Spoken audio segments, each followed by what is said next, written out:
The first time I saw Seneca Crane, she came on stage at a Minnesota orchestra concert, sat down at the piano, and played a Mozart concerto. She got a standing ovation. She was 13 then, just a year older than I was. She was wearing a short, shimmery silver dress, and her hair was in cornrows and long braids.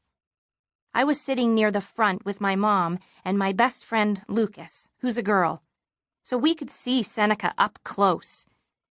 She was pretty, with smooth skin a little darker than coffee ice cream, a cute little pointed chin, a small nose, and a long, graceful neck.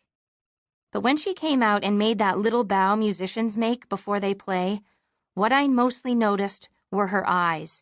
They were big and dark and sparkly, the kind of eyes that show everything the person behind them is feeling. And just then, even though she was smiling, her eyes looked terrified. While she played, those big eyes had a different expression. Total concentration. She'd look at the keyboard, then at the conductor, who would also look at her to make sure she and the orchestra were perfectly together. For a while, the two of them looked straight at each other, as if they were playing a duet or something.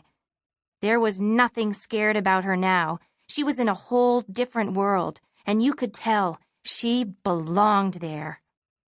When she finished playing and everybody stood up and clapped, her eyes changed again. They lit up. In fact, her whole face lit up as if to say, "I did it."